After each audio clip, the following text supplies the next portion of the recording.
Merry Christmas! Yes, I'm releasing an episode on Christmas Day, but rest assured that I am spending time with my family. So yesterday I got to see my 8-month-old granddaughter walk. Yes, walk at 8 months old. She's practically running at this point. Not surprising though, since both of her parents are track athletes, and I'm pretty sure she's trying to keep up with her 2 older sisters. So as we wrap up this year, I'm spending some time on DECA. So last week I focused on the role play for DECA prep. This week I'm talking about a DECA project prep framework. It consists of 3 parts. One is actually talking about the product development. The second part is the presentation. And the third part is administration. It's a lot. So grab your notepads and pens and be ready to take lots of notes, because this is going to be a full-packed episode of information. Also, stay tuned to the end for information on how to access all of the resources within this DECA project prep framework. You're listening to Marketing Adventure, the hub for business, fashion, marketing, and other CTE educators who integrate marketing into the learning experience. I'm your host, Jackie Walker. Each week, I'll cover marketing education concepts, strategies, tips, trends, frameworks, and other information to equip you to connect your classroom to digital natives while cultivating an engaged learning environment. So come on into the room where your favorite beverage, snacks, and even your cell phone are all welcome. All right, so let's jump right in here to it. Let's start talking about the project prep. This is the first part of the whole DECA project prep framework. So by this time of year, all of the projects have already been presented and already submitted to the different DECA regions, right? And now all you have time to do is prep yourself for the presentation. Well, before we get into talking about prepping for the presentation, let's just backtrack a little bit. So for your DECA written project prep, each DECA project has their guidelines that they have to follow for the written project. So you've already done your writing of your project. You've already done the activities that are involved to be the meat of your project and everything. But what I'd like to present to you right now is, let's rewind to the beginning of the year, or maybe even at the end of the season last year, because as soon as ICDC is over, you can begin to do your prep for the next DECA season. You can begin to start doing your activities, whatever it is that you're going to need to do to put into your written project for the actual project that you are doing. So what I've developed is, over time, running these projects and running multiple projects at one time, you are a project manager. The teacher is a project manager because you are managing several projects. Okay. And that can be very overwhelming because you have to know at any given point in time what part the student is on, what they need to be doing as far as the activity within their project, helping them manage those activities of the project, and just, you've been pulled in different directions to help these students complete their projects that have several parts to them. Some are longer than others. Some are 10 pages, some are 20 pages. You're just being, pulled in all directions. Well, what I did to help kind of manage this when I was teaching is I created a timeline for the students to submit their parts, various parts of their written project to me, because all the projects have Roman numeral parts that have to be covered in their written projects. And so for me to manage that, I wanted to have the students to complete at least one section each week if it was possible. Some of the bigger projects, like the chapter projects, did require more time to perform the activities. But anyhow, so I took that in mind as I was creating the project timeline. So I tapped into some of my project management from experience from corporate America, pulled that into the classroom, and I was like, okay, let's throw these all in a spreadsheet, and we're going to divvy up what section is going to be due this particular week. And so I did that for the whole outline of each written project. And I put them all in one spreadsheet together. And so I was able to see week 1, this is what's due. Week 2, this is what's due. Week 3, and so on. Looking at the project timeline, the projects go up to 14 sections, so it can range anywhere up to 14 sections of information that has to be filled out. So what I did is I took all those sections, divided them up by weeks, and I have a chart that outlines every single DECA written project by their phases over a 14-week period of time. So I've created that resource and I've made it available to teachers to have that as a guideline for getting the projects accomplished with their students. And so that resource is going to be available to you. And I will have that linked at the end of this episode. So look out for that.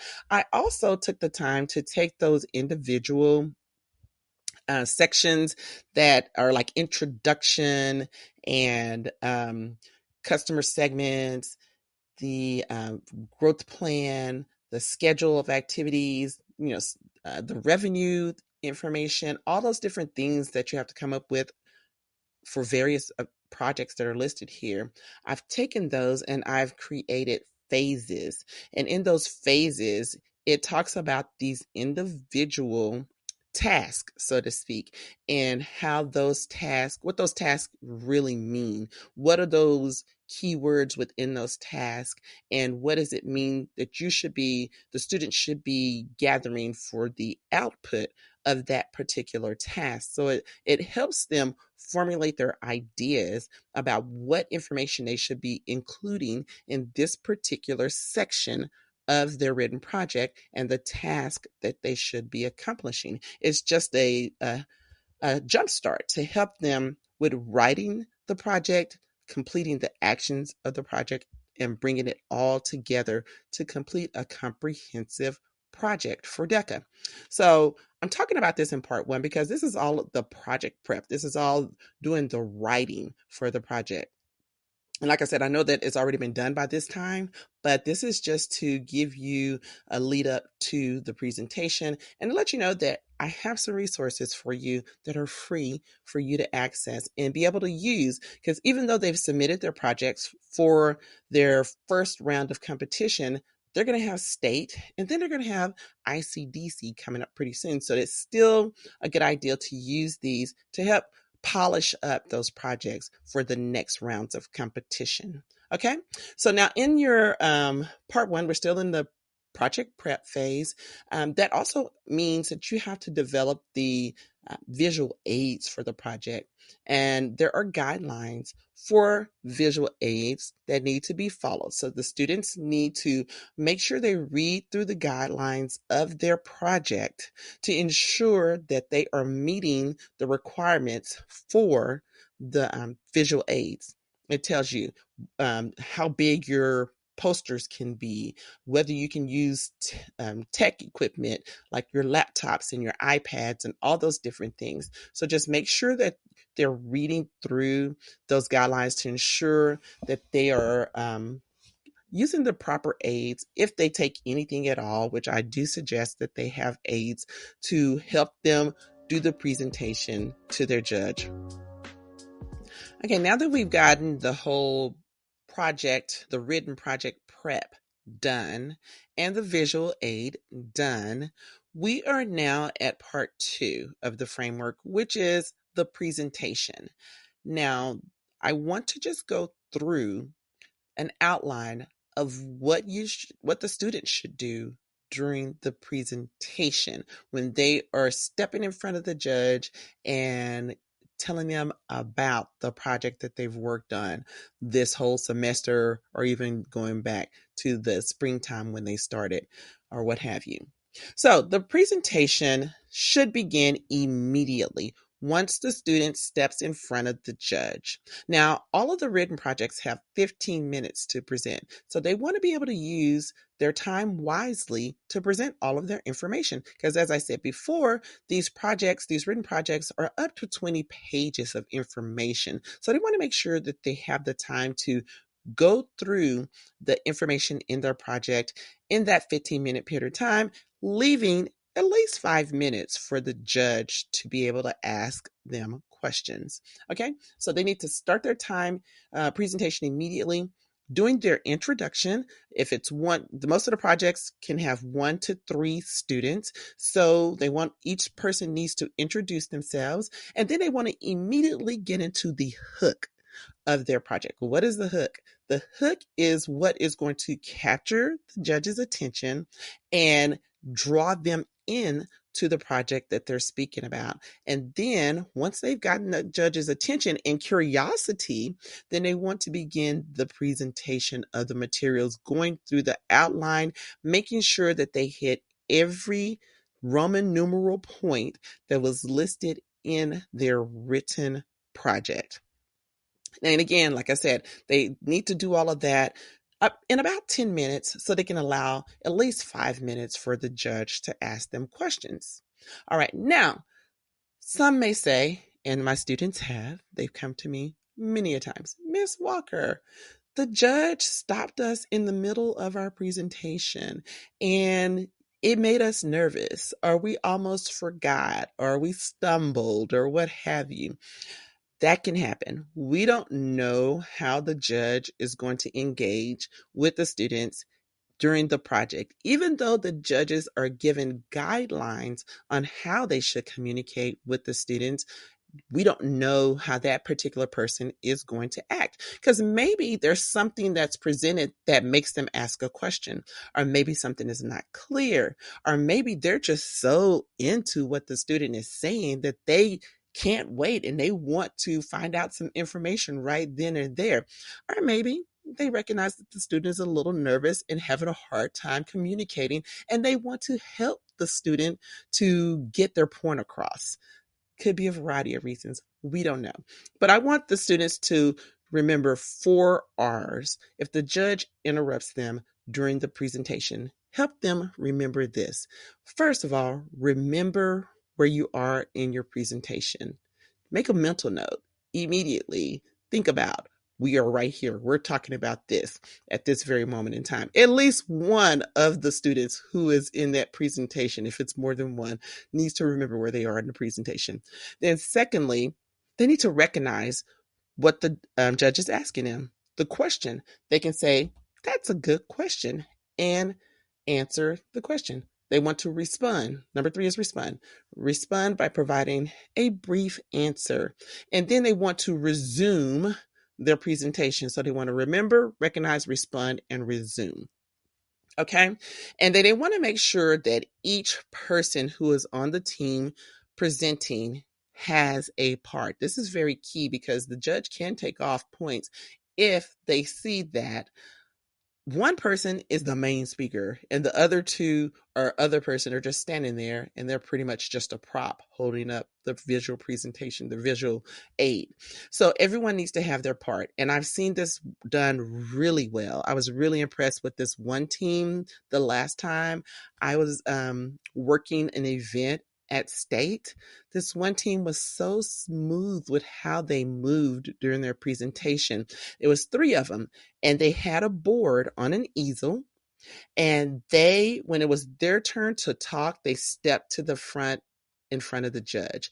The other person moved to the left to the side of the board, whereas the third person kind of stayed behind the board until it was their time to step in front of the judge. The other person moved to the left, and they just had this really smooth rotation. And each person came in with a pow, with a bang when they started their part of the presentation. So students need to practice. and work on sharing the information and know their parts and work out a system on rotating and be impressive when they start their presentation part. And then they also need to use their 21st century skills. Okay, that's again something that the judge can grade them on at the very end of the presentation. There is a part that where the judge can give points based on professionalism and a variety of things on how the student answers the questions and some other things. It differs for each project, but it is a small group of points that can be awarded for the 21st century skills. Okay. And as in the role play, you do have to do the greeting and the close with the judge. So the greeting is when you first walk up, like I said, do your introduction. You want to shake the judge's hand, introduce yourself by name, and then once everybody has introduced themselves, you can ask the judge, may we start our presentation? Or you can just go into the presentation. Most of the time, when you're doing a written project presentation, you're standing because you may have a board that has your visual information on it, or you want to stand because of the project that you're doing just may require you to move around or what have you. So that is your greeting. Okay, next is the closing. This is what you will do at the end of the presentation once the judge has completed asking their questions. Then you can ask the judge for their buy-in to your project. Now, you may have an opportunity to ask the judge prior to them asking the questions if they have not been engaged with asking questions along the way. If they've been sitting there listening to you and waiting for you to complete your presentation, then you can ask the judge for their buy-in to the information that you're presenting, and then they may start asking their questions at that point in time. Once they are done, once your 15 minutes is up, you want to thank the judge for their time and then do a handshake and exit the competition area.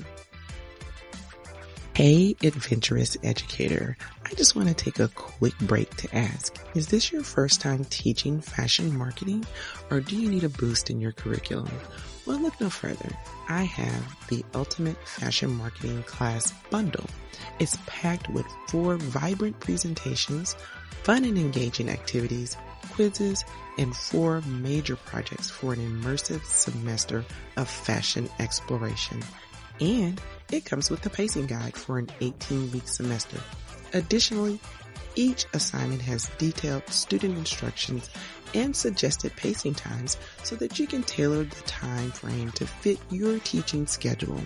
For more information about this must-have bundle, go to marketingadventure.com and search Ultimate Fashion Marketing Class Bundle, or simply click the link in the show notes. Now back to the show. Part 3 is the administration of prep for the DECA project practice. So before you have your students step into a conference competition, they need to have tons of practice. You want to make sure that they are comfortable standing before someone presenting their project.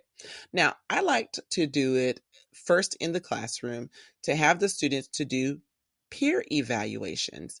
So they would present their projects to one another and then get feedback and correct their projects, update their projects, whatever they needed to do. Then one of the final steps, sometimes it was the final and sometimes it was the step 2 next to the final, was having them to present directly to me or another advisor. And they would have to present their full project, fully professionally dressed as if they are in DECA competition at that very moment. So we have 2 different times of evaluation when I would score them. It would be a grade. Okay. So let's talk about the setup for this whole practice and presentation of the project. So very similar to when they do the role play practice, we're going to set the room up. just like competition. So you want to have one table per competitor, or if you don't have tables, you'll have desks. So you need to have the set number of desks per project. So a project can have 1 to 3 competitors, and then you would have 3 desks facing one desk, which would be the judge. And then you want to space enough room for privacy so they don't really run into hearing one another and all that kind of stuff. I mean, they're going to hear each other, but where they're not so close that it interferes with the presentation. Then you're going to assign a judge and the competitors' numbers so that when the competitors get ready to come into the room to sit with the judge, they know which table to go to. You want to allow the judges enough time to prep. Now, with the written projects, the judges need to review the project guidelines so they know kind of what to expect when that group comes up to present their project. They may even have a copy of the students' written projects so they can have an idea of what the content is going to be about, because in real life the judges have had the opportunity to read the projects and get a little bit of understanding of what information is going to be presented by the students. Most times, I will tell you, at the first competition of DECA, they're only reading the executive summary.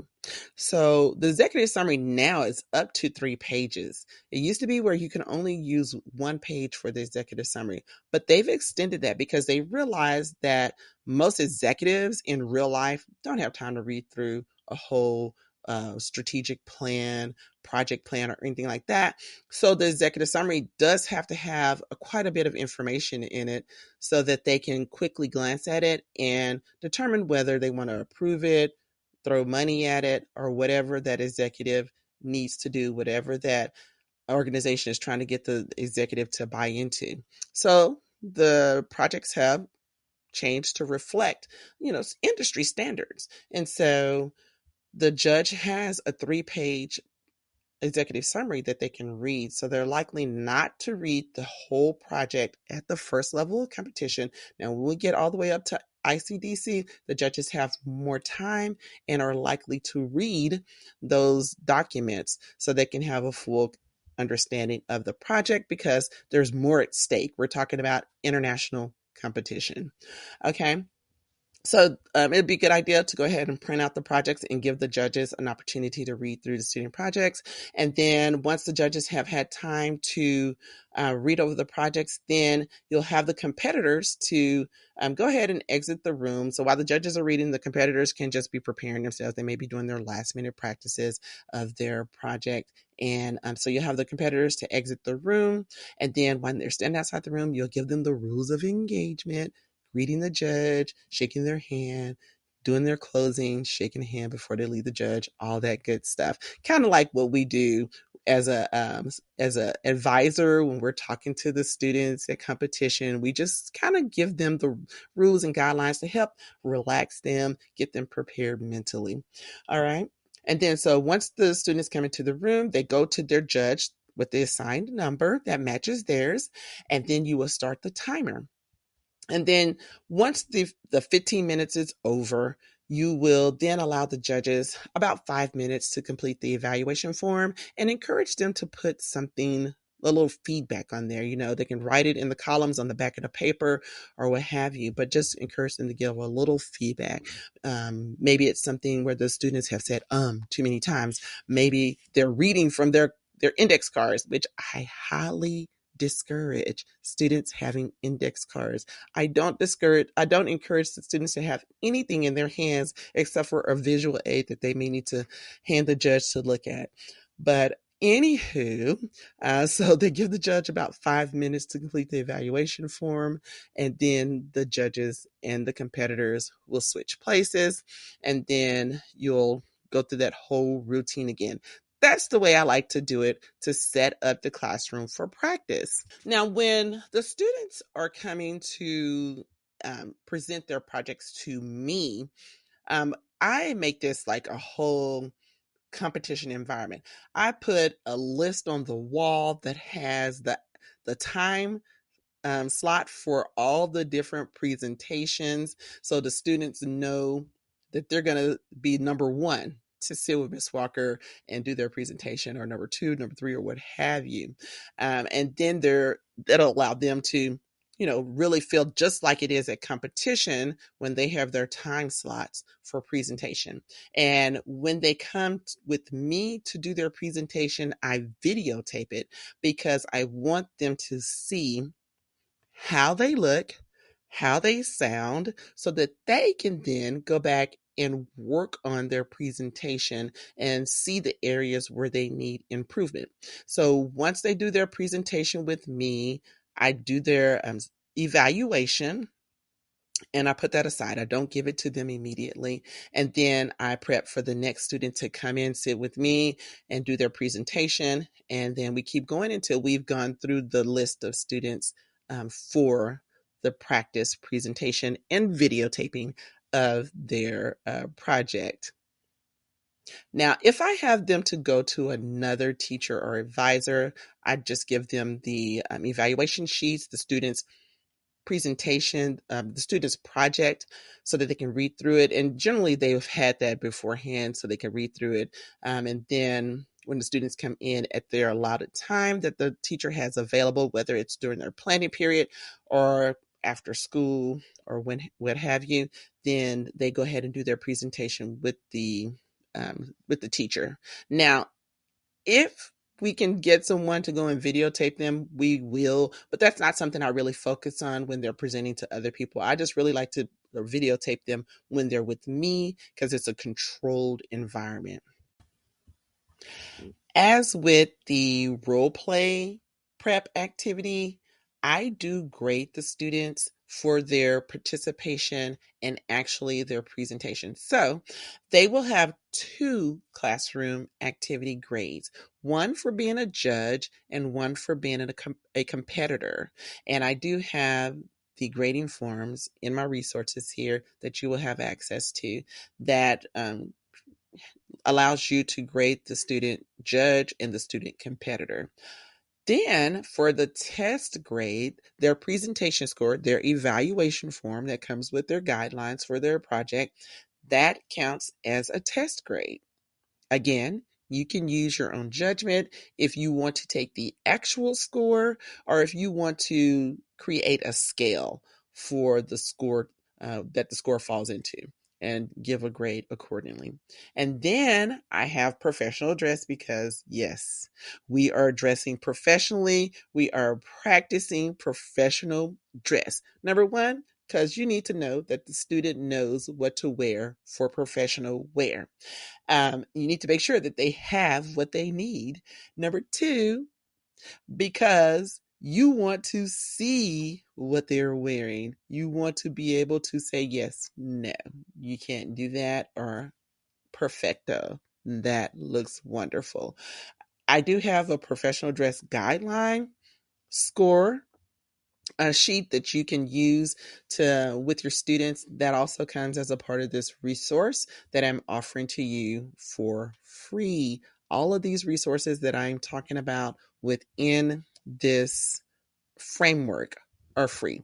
Now, I will have in the springtime a complete DECA project prep bundle that I will make available on my website. Now that would be at a cost because it's going to be all inclusive.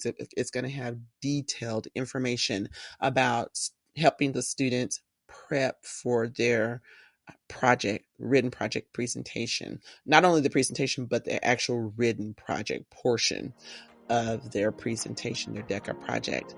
So that wraps up part 1, 2, and 3 of this whole DECA project prep framework.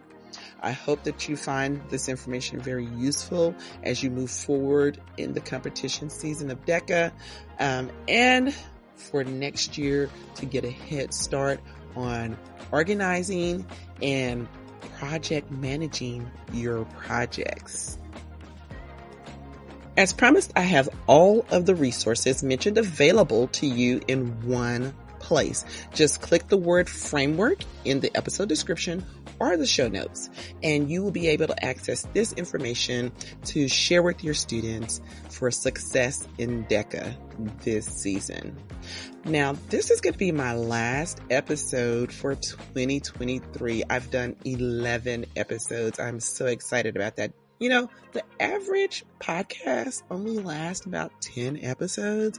I'm so proud that I've made it to number 11, but please come back for more because 2024 is going to bring so much more information. Students sharing their experiences, teachers coming on here and sharing their best practices. I'm going to get CTE specialists. We're going to have admin. We're going to have a whole range of guests that will be coming on in 2024. I'm so excited about it. All right. So until then, I hope you're having a wonderfully blessed holiday season and enjoying a restful break with family and friends. Thank you so much for listening this year in 2023. Thanks for listening to Marketing Adventure. Remember to subscribe, rate, review, and share this episode with someone you think would benefit from the information shared here today. If you have any questions or want to connect with me, find me on Instagram at Marketing Adventure. All links and resources discussed in this episode can be found in the show notes at marketingadventure.com.